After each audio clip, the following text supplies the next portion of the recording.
Hello friends, स्वागत है आपका आपके अपने यूट्यूब चैनल ब्राइट इन्वेस्टमेंट में, जहां पर आपको मिलती है हमेशा सही राय, सटीक बातें और ऐसी बातें जो आपकी दिमाग में, आपकी समझ में तुरंत आपको आ जाएं। ऐसा ना हो कि मैं ऐसे टेक्निकल बातें, ऐसी घुमावदार चीज़ें, ऐसी बातें बताऊं कि जो आपको समझ में ना आए। कुछ बातें आपको समझ में आए, कुछ आपके समझ में ना आए, ऐसी बातें ना हों।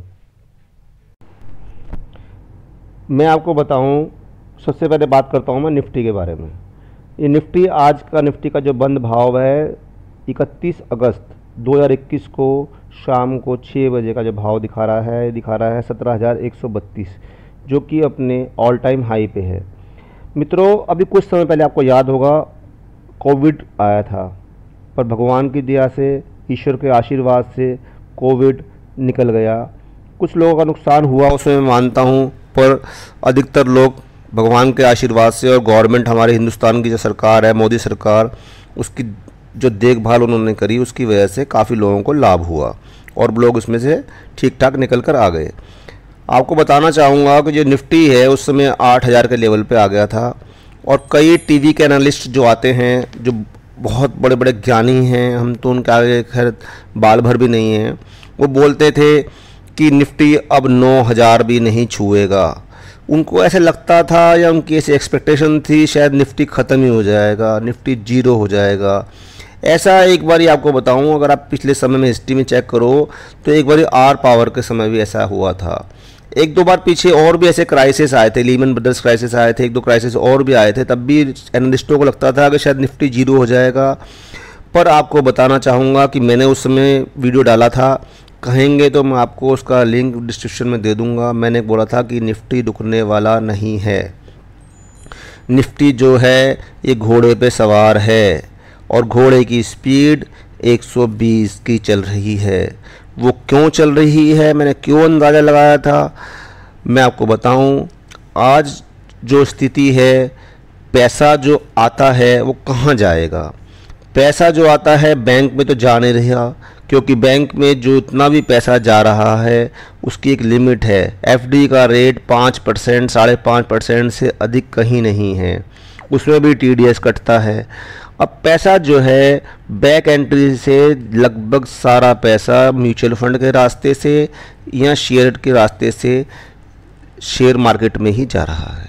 दूसरी बात, गवर्नमेंट ने एफडीआई के नियम में बहुत ढील दी है। पहले जहां एफडीआई 26% होती थी, वहां 51% हुई। अब कई क्षेत्रों में एफडीआई 75% तक हो गई है। जब बाहर के देश के कंपनियां हिंदुस्तान में इन्वेस्टमेंट करेंगी और हिंदुस्तान तरक्की करेगा तो पैसा यहां पर आएगा। जब वो पैसा आएगा तो पैसा कंपनियों में लगेगा। जब कंपनियों में पैसा लगेगा तो कंपनियां ग्रोथ करेंगी। अब हम बात करते हैं कंपनी के बारे में। जैसे हमने बात की, तो बात करते हैं बजाज फाइनेंस के बारे में। मैं आपको इसके बारे में बताना चाहता हूं, एक छोटा सा किस्सा है, मैं आपको इसके बारे में जानकारी देना चाहता हूं बजाज फाइनेंस के बारे में। मेरे एक मित्र हैं और उनका एक बेटा है। मेरे वो मित्र का जो बेटा है वो मेरे से कई बार शेयर के बारे में राय लेता है। उसकी अभी नई नई इंजीनियरिंग की नौकरी लगी है, इंजीनियर बना है, आईआईटी से उसने इंजीनियरिंग की है। तो उसने मेरे से राय मांगी बजाज फाइनेंस के बारे में या किसी एक दो दूसरे शेयरों के बारे में। तो मैंने उनको राय दी कि बजाज फाइनेंस का शेयर आप तुरंत खरीद लें। ये बात है आज से करीब 3-4 महीने पहले की। उस समय शेयर का भाव था 4400 रुपये। वो हमारे जो सज्जन थे, हमारे जो नए नव युवा थे, वो कुछ थोड़ा सा अति उत्साहित थे। वो मुझसे भी थोड़ा सा एक कदम आगे चलना चाहते थे। उन्होंने उसकी जो बिट लगाई वो लगाई 4,370 की, यानी कि 4,370 रुपये की। जो 4400 का भाव चल रहा था उससे 30 रुपये नीचे। परंतु उनका मुकद्दर शायद सही नहीं था, वो शेयर उनको नहीं मिला और उस दिन वो शेयर 4400 से ऊपर जाकर बंद हुआ। उन्होंने उस शेयर को नहीं खरीदा। अगले दिन उस शेयर उनके मुकद्दर में कह सकते हैं नहीं था, या क्या ऐसा संयोग बना कि अगले दिन वो शेयर सुबह खुलते ही 150 रुपये बढ़ गया। अब 150 रुपये बढ़ने का तो उनकी हिम्मत नहीं हुई। जो 4400 का नहीं ले पाया वो 4550 का कहाँ से लेगा। और वो शेयर को देखते रहे, रोज़ वॉच करते रहे और मेरे को फ़ोन किया, मैंने उनको बात की, मैंने उनसे कहा कोई बात नहीं, देखिए आप जो शेयर खरीद रहे हैं आप 2 दिन के लिए नहीं खरीद रहे हैं, आप इसको 10 दिन के लिए नहीं खरीद रहे हैं, आप इसको लॉन्ग टर्म के लिए खरीदते हैं। क्योंकि जो मैं जितने भी वीडियो ब्राइट इन्वेस्टमेंट में डालता हूँ वो केवल मैं लॉन्ग टर्म के प्रॉस्पेक्ट में ही बताता हूँ, लॉन्ग टर्म के बारे में ही बताता हूँ। शॉर्ट टर्म के बारे में कोई भी बात यहाँ नहीं करता हूँ, उसके लिए मैं अलग से आपको बात करूँगा, मेरे अलग से वीडियो आते हैं उसके बारे में। शॉर्ट टर्म के बारे में, आईपीओ के बारे में, म्यूचुअल फंड्स के बारे में अलग से वीडियो आते हैं। तो मैंने उनको बोला कि अभी भी कुछ देर नहीं हुई है, 4550 4600 में भी भाव में भी आप ले लेंगे, कोई देरी नहीं हुई है, कंपनी बड़ी स्ट्रांग है, फंडामेंटल बड़ा मजबूत है, कोविड ख़त्म हो रहा है और ये स्ट्रेट आगे चल के बहुत ऊपर जाएगा। पर वो मेरे जो नवयुवा दोस्त थे हिम्मत नहीं जुटा पाए और बढ़ते बढ़ते शेयर का भाव हो गया 5200 रुपये। उनका फिर मुझको फ़ोन आया कि अंकल अब क्या करना चाहिए। मैंने उनको तुरंत कहा कि बेटा अभी कुछ देर नहीं हुई है, जिस दिन ट्रेन पे बैठोगे उसी दिन कलकत्ता जाना है ना, तो ट्रेन में बैठना पड़ेगा, तभी कलकत्ता पहुंचोगे, और नहीं तो स्टेशन पे खड़े रहोगे तो ट्रेनें आती रहेंगी जाती रहेंगी, कलकत्ता भी जाएंगी, मुंबई भी जाएंगी, मद्रास भी जाएंगी, तुम यहीं स्टेशन पे दिल्ली पे ही रह जाओगे। उनको कुछ मेरी बात समझ में आई, उन्होंने उसी दिन 30 शेयर बजाज फाइनेंस के खरीद लिए 5200 के भाव में। बहुत बड़ी गलती कर दी। मैं कभी नहीं कहता हूं कि लमसम शेयर खरीदने चाहिए, मैं हमेशा यही कहता हूं कि आपको शेयर जब भी खरीदने हैं SIP के द्वारा खरीदें। आप पूछेंगे SIP क्या होता है, मैंने पहले भी इसके बारे में वीडियो बनाया है, फिर भी मैं आपको थोड़ा सा ज़रा सा बता देता हूं। SIP का मतलब होता है सिस्टमेटिकल इन्वेस्टमेंट प्लानिंग। आप जब भी कोई शेयर खरीदें आप रोज़ रोज़ भाव बताओ मत देखें, आप तो अपने एक दिन निश्चित कर लें, आपका लक्की दिन कौन सा है, आपका बर्थडे कौन सा है, किस दिन आपके बेटे का जन्मदिन हुआ था, 7 तारीख हुआ, 5 तारीख हुआ, 8 तारीख हुआ। कुछ लोग कहते हैं नहीं जी मैं तो आधे तो अपने जन्मदिन वाले 3 तारीख को खरीदूंगा, आधे मेरी पत्नी का जन्मदिन 12 तारीख को 12 को खरीदूंगा। कोई बात नहीं, ऐसे खरीद लें, पत्नी भी खुश रहेगी, आप भी खुश रहेंगे, घर में झगड़ा टंटा भी नहीं होएगा और आपके शेयर भी खरीदते रहेंगे। ये करना चाहिए। खैर हर भाव में आपको माल मिलेगा। खैर उसमें हमारे जो नवयुवा थे उन्होंने 5200 के भाव में 30 शेयर ले लिए। अब 30 शेयर जो लिए तो कितने के बैठे, वो बैठे करीब करीब 1 लाख कितने के बैठे दोस्तों बताइए आप, 1.5 लाख रुपए के आसपास बैठे, 1,56,000 के आसपास। अब वो जो शेयर का भाव था वो रोज देखते थे। मैंने उन्हें ये समझाया कि बेटा अब आपने से ले लिया, इसे आप भूल जाओ, अब तो आप ये 3-4 साल बाद देखना, मगर वो फिर नहीं माने और शेयर का भाव बढ़ते बढ़ते 6350 रुपये पे आ गया। मित्रों मेरे दोस्त के जो बेटे थे उनका फ़ोन मुझे आया और उसने मुझसे बोला अंकल इनका भाव तो 6350 हो गया है और निफ्टी ऑल टाइम हाई पे चल रही है। मैंने रोज़ चैनल ये वाला चैनल देखा, मैंने वो वाला चैनल देखा। मैं आपको कॉपीराइट के हिसाब से चैनल का नाम नहीं ले रहा, पर उन्होंने मुझे नाम लिया, चैनल का नाम बताया और उन्होंने कहा कि रोज़ चैनल में कह रहे हैं कि बबल बन गया है, निफ्टी यहाँ से नीचे गिरेगी धड़ाम से और जो ये शेयर 6350 का है ये सीधा आ जाएगा 4400, 5300, 5200 ऐसे आ जाएगा, गिर जाएगा, मार्केट क्लैश होने वाली है, दोबारा से कोविड की तीसरी लहर आने वाली है और ऐसे ऐसी उन्होंने बातें कही। मैंने उनको फिर भी समझाया, मैंने कहा बेटा आपने ये शेयर जो लिए थे एक्स्ट्रा मनी से लिए थे, आपने ये शेयर जो लिए हैं 3 साल के हॉरिजन में, 4 साल के हॉरिजन में लिए हैं। अगर इसका 200 रुपये भाव नीचे भी आ जाए तो घबराना मत, 2 शेयर और ले लेना, फिर 200 रुपये नीचे आ जाए फिर 1 शेयर ले लेना, डरना मत।